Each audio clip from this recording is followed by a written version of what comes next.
रंग भरे बादल से, तेरे नैनों के काजल से, मैंने इस दिल पे लिख दिया तेरा नाम। चांदनी मेरी चांदनी, रंग भरे बादल से, तेरे नैनों के काजल से, मैंने इस दिल पे लिख दिया तेरा नाम। चांदनी मेरी चांदनी।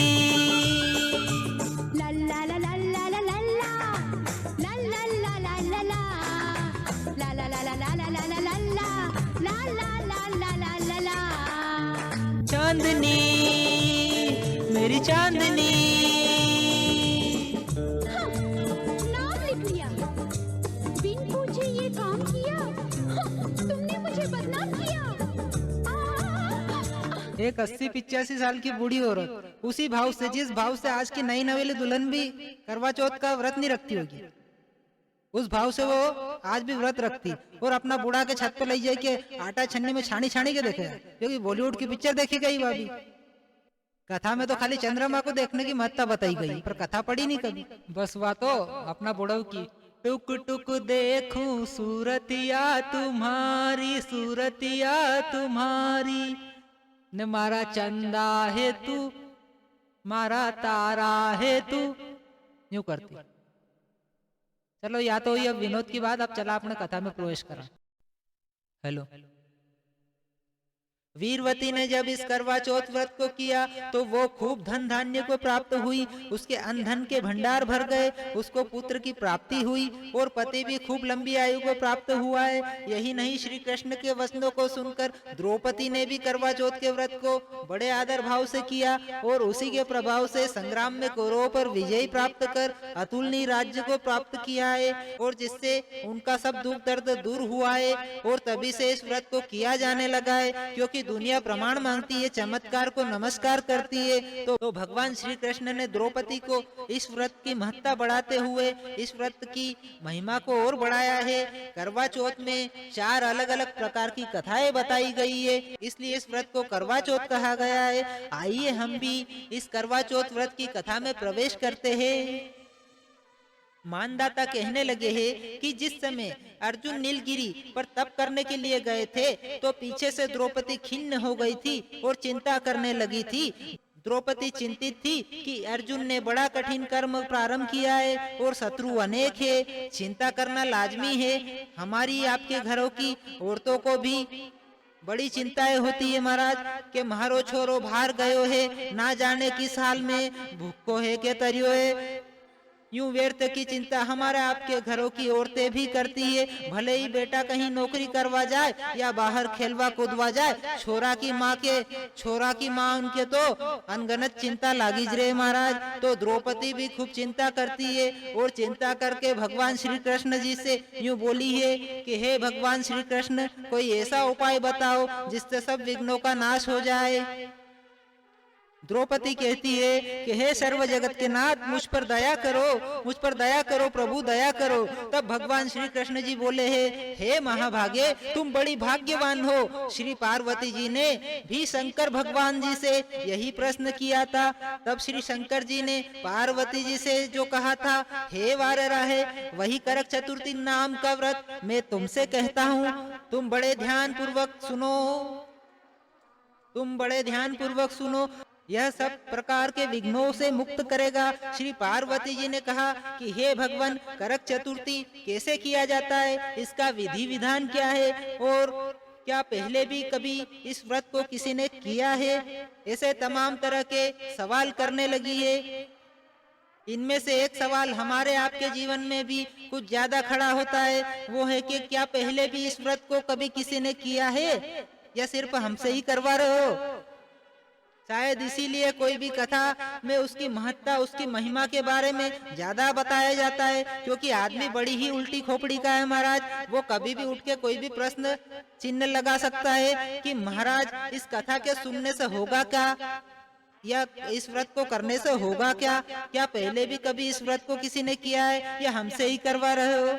तो आदमी जब कोई अच्छा काम करे तो ऐसे तमाम तरह के सवाल करता है, लेकिन जब वो कोई बुरे काम करे तो बस यही सोचता है कि आर या पार, जो होगा देखा जाएगा। क्यों महाराज, सही है ना, आर या पार। तो इस प्रकार से माँ पार्वती जी भी सवाल करती है कि क्या पहले भी कभी इस व्रत को किसी ने किया है। तब शंकर जी बोले, हे पार्वती, अनेक प्रकार के रत्नों से शोभायमान, चांदी और सोने के भवनों से भरे, विद्वान पुरुषों से सुशोभित, लोगों को वश में करने वाली दिव्य स्त्रियों से शोभायमान, जहाँ पर सदैव वेद ध्वनि होती है, ऐसे स्वर्ग से भी मनोहर परम रमणीक शुक्रप्रस्थपुर दिल्ली शहर में एक वेद शर्मा नामक ज्ञानी ब्राह्मण रहता था। उसकी पत्नी का नाम लीलावती था। उसको महापराक्रमी 7 पुत्र और संपूर्ण लक्षणों से युक्त वीरवती नाम की एक कन्या उत्पन्न हुई। इसकी आंखें नील कमल के समान, मुख चंद्रमा के समान था। उसके विवाह के योग्य समय आया तो वेद शर्मा ने उसे एक वेद शास्त्र के ज्ञाता विद्वान ब्राह्मण से ब्याह करवा दिया। विवाह के बाद वीरवती ने अपने भाइयों की पत्नियों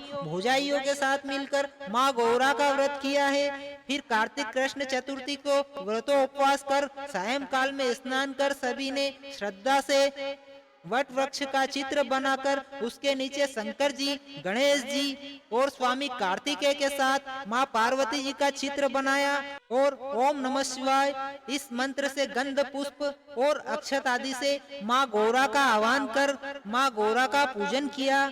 फिर शिव जी, गणेश जी तथा षडानन का अलग अलग करते हुए पकवान अक्षत दीपक से युक्त 10 करवा और गेहूं के पिशान और गुड़ के बने पकवान और कई अनेक प्रकार के फलादि भोज्य पदार्थों को अर्पण करके अर्घ देने के लिए चंद्रोदय की प्रतीक्षा करने लगी है।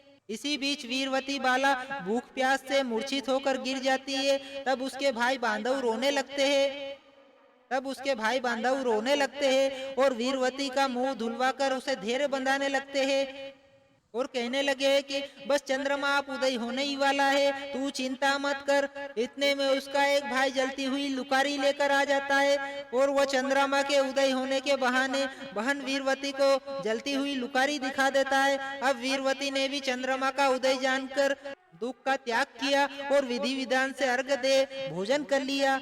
अब परिणाम स्वरूप उसका व्रत दूषित हो जाता है और उसके पति की मृत्यु हो जाती है। तब वीरवती ने अपने पति को मरा हुआ देख पुनः शिव जी का पूजन 1 वर्ष तक निराहार रहकर किया है। इसके 1 वर्ष बाद करक चतुर्थी का व्रत उसकी भौजाइयों ने किया। वीरवती भी नहीं रुकी, उसने भी पूर्वत विधि विधान के साथ फिर करक चतुर्थी व्रत को किया। जब उस दिन देव कन्याओं के साथ इंद्राणी भी महाकरक चतुर्थी का व्रत करने के लिए स्वयं स्वर्ग छोड़ वीरवती के पास आई, तब वीरवती ने इंद्राणी से पूछा। वीरवती कहती है कि मैंने करक चतुर्थी का व्रत किया था और घर आई तो मेरे पति मृत्यु को प्राप्त हो चुके थे। मुझे नहीं मालूम किस पाप कर्म के कारण मुझको यह सब देखना पड़ा। हे मातेश्वरी, आज आपका यहाँ आना मेरे भाग में था। आप यहाँ आए हो सो मेरे पति को जीवित कर कर मुझ पर दया करो माँ, दया करो। इंद्राणी कहने लगी है कि हे वीरवती, गत वर्ष जो तुमने अपने पिता के घर में करक चतुर्थी का व्रत किया था तो बिना चंद्रमा के उदय हुए ही तुमने अर्घ दे दिया था। इसी से व्रत दूषित हुआ और तुम्हारा पति मृत्यु को प्राप्त हो गया। अब की बार तुम यत्न के साथ करक चतुर्थी का व्रत करो, उसके बाद तुम्हारे व्रत के प्रभाव से ही मैं तुम्हारे पति को फिर से जीवित कर दूंगी। अब सुन जो भाइयों, यहाँ कहीं भी यूं नहीं कहा है कि व्रत कर लो बस तुम्हारे पति को जीवित कर दूंगी, बल्कि इंद्राणी ने कहा है कि क्या कहा है, तुम्हारे व्रत के प्रभाव से तुम्हारे पति को जीवित कर दूंगी। तो ज्यादा नहीं तो ऐसो करवा चौथ व्रत तो कर जो जिसका प्रभाव से पति की लंबी आयु हुई है। तो श्री कृष्ण जी कहने लगे हैं कि हे द्रौपदी, इंद्राणी के वचन सुनकर वीरवती ने विधान पूर्वक उस व्रत को किया। इस प्रकार उसके करक चतुर्थी का व्रत करने से इंद्राणी ने प्रसन्न हो जल के द्वारा अभिसिंचित कर उसके पति को जीवित कर दिया और वो देवता के समान हो गया। इसके बाद वीरवती अपने पति के साथ घर आकर आनंद पूर्वक रहने लगी है। वीरवती के व्रत के प्रभाव से उसका पति धन धान्य पुत्र तथा आयु को प्राप्त हुआ, इसलिए तुम भी यत्न पूर्वक इस व्रत को करो। सूत जी कहने लगे कि हे ऋषियों, इस प्रकार श्री कृष्ण जी के वचनों को सुनकर द्रौपदी ने इस करवा चौथ व्रत को किया, जिसके प्रभाव से संग्राम में कौरवों पर विजय प्राप्त करके अतुलनीय राज्य को प्राप्त किया।